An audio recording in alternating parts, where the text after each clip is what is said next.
సోదరుడు బాలు నాయక్ గారు అడిగినట్టుగా ఎక్కడ వీలైతే ఎక్కడ పబ్లిక్ ఉంటారో మరి అక్కడ అన్నీ కూడా హాస్పిటల్స్ కానీ కలెక్టరేట్ కానీ మరి జిల్లాలలో మండలాల్లో ఆయా మహిళా సంఘాలను ప్రోత్సహించాలి. ఇది కేవలము ఆర్థిక అభివృద్ధితో పాటు మరి మహిళలు వాళ్ళ కాళ్ళ మీద వాళ్ళు నిలబడాలనే ఉద్దేశంతో మీకు తెలుసు మన ప్రభుత్వం వచ్చి రాగానే ముఖ్యమంత్రి గారు మరి 1 కోటి మంది మహిళల్ని కోటీశ్వరులను చేయాలనేటువంటి ఒక సంకల్పం పెట్టుకొని మరి ముందుకెళ్ళడం జరుగుతూ ఉంది అధ్యక్ష. దానిలో భాగంగానే మహిళల మీద భారం పడకూడదనే ఉద్దేశంతో మన గవర్నమెంట్ అధికారంలోకి వచ్చిన 42 గంటలలో 48 గంటల్లోనే మరి ఉచిత బస్సు ప్రయాణం పెట్టి కూడా ఆర్థికంగా మహిళలను ఆ భారం నుంచి బయటికి తీసుకురావడం జరిగింది అధ్యక్ష. అదేవిధంగా ఈరోజు రాష్ట్ర రాజధానిగా ఉన్నటువంటి పరిపాలనా కేంద్రానికి కేంద్రంగా ఉన్న సెక్రటేరియట్లో కూడా మరి మన ప్రభుత్వం వచ్చి రాగానే మహిళలకు క్యాంటీన్ పెట్టి అందించడం జరిగింది అధ్యక్ష. నిన్న మేము కూడా మేడారంలో మరి బొంగు చికెన్ కూడా మహిళలకే ఇవ్వడం జరిగింది అధ్యక్ష. నేను గౌరవ మా ఇన్ఛార్జ్ మంత్రి పొంగులేటి శ్రీనివాసరెడ్డి గారు కూడా ఓపెన్ చేయడం జరిగింది అధ్యక్ష.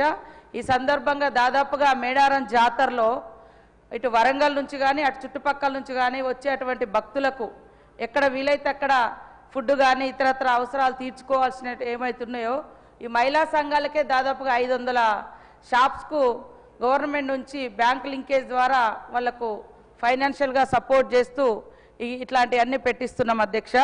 ఖచ్చితంగా మరి అన్నట్టుగా ఇంకా సంఘాలను కూడా మహిళా సంఘాలను గతంలో మనం 60 ఏళ్ళు దాటితే మహిళా సంఘాలలో వాళ్లకు సభ్యత్వం అవకాశం లేకుంటుండే మన ముఖ్యమంత్రి రేవంత్ రెడ్డి గారి ఆలోచన మేరకు 60 సంవత్సరాలు దాటినటువంటి మా అమ్మలను కూడా సంఘాలలో తీసుకొని వాళ్లకు ఒక ఆర్థిక భరోసానే కాకుండా సామాజిక సామూహిక ఒక కుటుంబ రిలేషన్ కూడా మహిళా సంఘాలలో ఉండడం ద్వారా ఏర్పడుతుందనే ఉద్దేశంతో 60 ఏళ్ళు దాటినటువంటి వాళ్ళను కూడా మహిళా సంఘంలో తీర్చుకుంటున్నాం.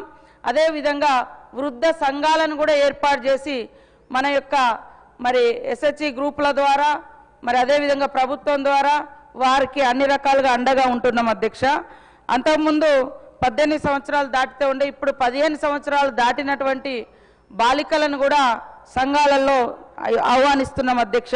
అదేవిధంగా దివ్యాంగులకు కూడా స్పెషల్గా సంఘాలు ఏర్పాటు చేసి వాళ్లకు ఆర్థిక భరోసా మరి ఆర్థిక స్వావలంబన ఇవన్నీ కూడా కల్పిస్తున్నాం అధ్యక్ష. ఇవాళ ఇందిరా క్యాంటీన్ల యొక్క ముఖ్య ఉద్దేశము ఒక దిక్కు మరి మహిళలు చేతి వంట అమ్మ చేతి వంటలాగా ఖచ్చితంగా ఉంటుంది, రుచికరంగా ఉంటుంది, ఆత్మీయత ప్రేమ ఉంటుంది. కాబట్టి అందరూ మహిళలే మరి క్యాంటీన్స్ నడిపిస్తూ తక్కువ రేట్లలో అదేవిధంగా మంచి ఆత్మీయతను అభిమానాన్ని పంచి అమ్మ చేతి వంటను తినిపించడం జరుగుతుంది అధ్యక్ష. అదే కాకుండా ఇందిరా మహిళా శక్తి సంఘాలకు దాదాపు ఇప్పటికీ 20 రకాల బిజినెస్లను డివైడ్ చేసి ఆ 20 రకాల బిజినెస్లకి మహిళల్ని తీసుకురావడం జరుగుతుంది అధ్యక్ష. మహిళలు కూడా పెద్ద ఎత్తున ఇంట్రెస్ట్ చూపుతున్నారు అధ్యక్ష ఇవి పెట్టుకోవడానికి. కాబట్టి తప్పకుండా ఎక్కడెక్కడైతే అవకాశం ఉందో అక్కడ ఏర్పాటు చేయాలని మా సిఓ దివ్యా దేవరాజన్ గారి ద్వారా మరి కలెక్టర్లందరికీ డిఆర్డిఓస్ అందరికీ కూడా ఆదేశాలు అందిస్తాం అధ్యక్ష. మీరు కూడా ప్రజాప్రతినిధులు కానీ మరి లోకల్గా ఉండే డిమాండ్ను కూడా వాళ్ళ విన్నపాలు తీసుకొని తప్పకుండా అత్యధికంగా క్యాంటీన్లు ఏర్పాటు చేస్తాం అధ్యక్ష. ప్రతి మండల సమైక్యకు ఇంకా రాబోయే కాలంలో తప్పకుండా బస్సును కూడా అందిస్తున్నాం అధ్యక్ష. ఇప్పటికీ దాదాపుగా 200 పైన మండల సమైక్యలకు బస్సులు అందించినాం. ఇంకా మిగతా మండలాలకు కూడా మండల సమైక్యలకు అందిస్తాం. తద్వారా ప్రతి మండల సమైక్యకు 70,000 రూపాయలు నెల ఇన్కమ్ కూడా రాబోతుంది అధ్యక్ష. వీళ్ళు ఏదైనా క్యాంటీన్స్ కానీ ఏదైనా బిజినెస్ కానీ 20 రకాల బిజినెస్లు మనం ఇచ్చినప్పుడు దాన్ని ఎట్లా నిర్వహించుకోవాలి, ఏ రకంగా సక్సెస్ఫుల్గా ముందుకు పోవాలి, బ్రాండింగ్ ఎట్లా అని కూడా 10 రోజులు హైదరాబాద్లో వాళ్ళకు ఒక్కొక్క సంఘం పేరుతోటి ఒక్కొక్క వాళ్లకు మరి ట్రైనింగ్కి వచ్చినటువంటి వాళ్ళకు 22,300 రూపాయలు ఖర్చు పెట్టి కూడా మరి ఈ బృందాలకు నాణ్యమైనటువంటి ఫుడ్ కానీ బిజినెస్ మెయింటెనెన్స్ కానీ ఉండే విధంగా వీళ్ళందరికీ శిక్షణ కూడా ఏర్పాటు చేస్తున్నాం అధ్యక్ష. తప్పకుండా ఇందిర మహిళా శక్తి క్యాంటీన్లను విస్తృతపరుస్తాం. మహిళలందరూ ఆర్థికంగా బలోపేతమయ్యే విధంగా ముఖ్యమంత్రి రేవంత్ రెడ్డి గారి యొక్క ఆలోచన మేరకు ఇంకా ముందుకు తీసుకెళ్తామని తెలియజేస్తా ఉన్నాం అధ్యక్ష.